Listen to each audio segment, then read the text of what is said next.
Hey guys, I'm Dimension Jumper and welcome back to another general discussion type video. Now, it's been quite a while since I've made one of these videos, and in this video I'm just going to be mainly talking about one of the main things I've been seeing around online recently, and that is DLC versus sequels, in the sense that I've seen that um, there's a lot of some people thinking that the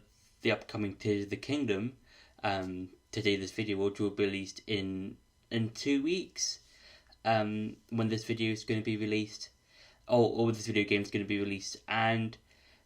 yeah, and there's probably going to be a screenshot from someone I saw on Twitter talk about this when they made a video, I think. And yeah, and this is just going to be me just talking about what defines a sequel and DLC. So to start off with, I would say that a DLC, in my opinion, is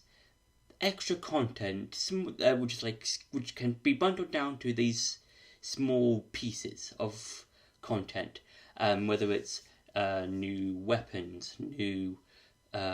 outfits, maybe an extra story, maybe that could take around an hour and a half to 3.5 hours.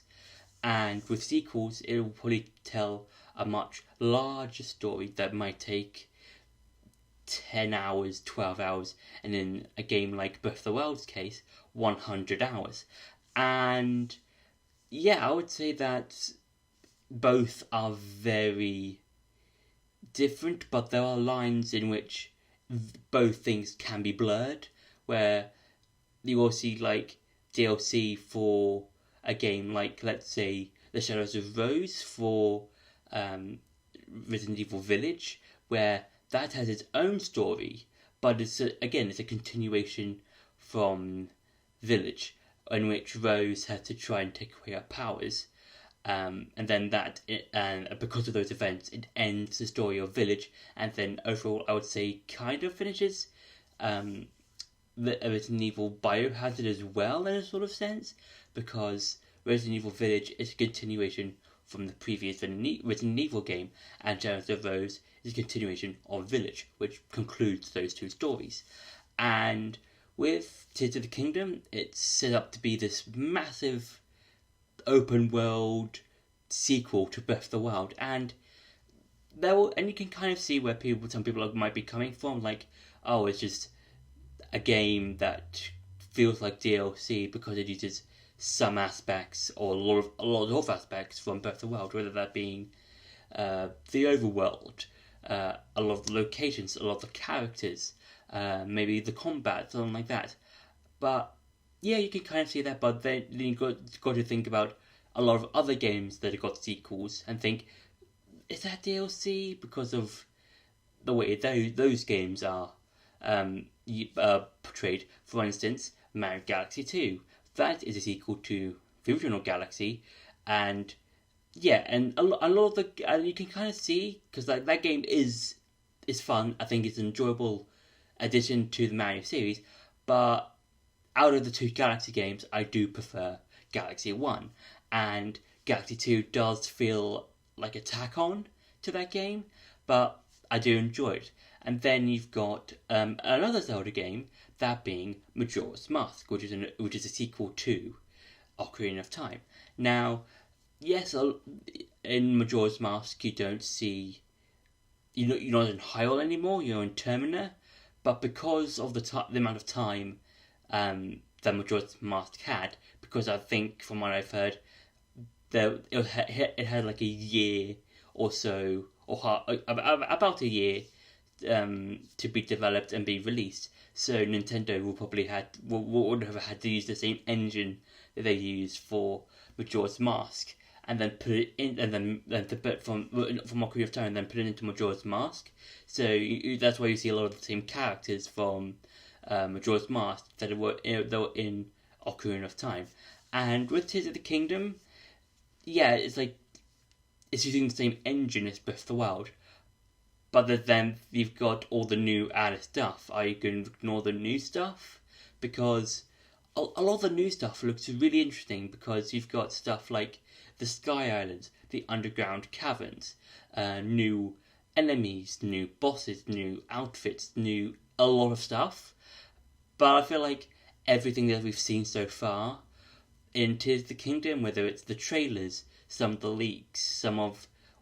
the concept arts we've seen for some of the characters, I feel like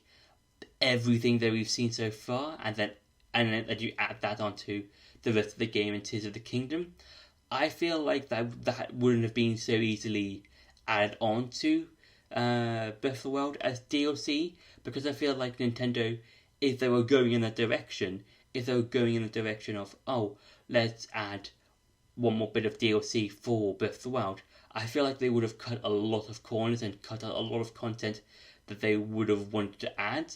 in that final, if in a final DLC, if they were ever going to make a final bit of DLC for Breath of the Wild. I feel like they would have had to cut a lot of corners, and I feel like they wouldn't have been able to add in a lot of the stuff that they wanted to add, and they wouldn't have been able to do it unless they did a sequel. And yeah, I feel like a lot of games that we have seen so far that has a sequel wouldn't have been able to be added onto the games if they weren't sequels, like Mario Galaxy 2. That game, I feel like it could have gotten away with maybe a whole galaxy and a half worth of levels, or whole world or whatever full of galaxies, and maybe throw in the other ones in a sequel, and also God of War Ragnarok. If you look at that game, that game, yes, it uses a lot of the same areas. You've got Helheim, Midgard, Muspelheim, and some of the old ones, but then you've got new ones like Asgard, and I feel like those a lot of the new areas would be more interesting to be seen in the sequel, as well as some of the new areas that you see in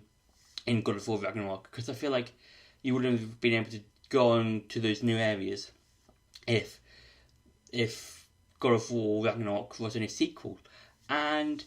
yeah, I would say, like, with Tears of the Kingdom, it feels like a sequel from everything that we've seen so far. Whether it's the new areas, some of the new weapons, the story as a whole, that kind of thing.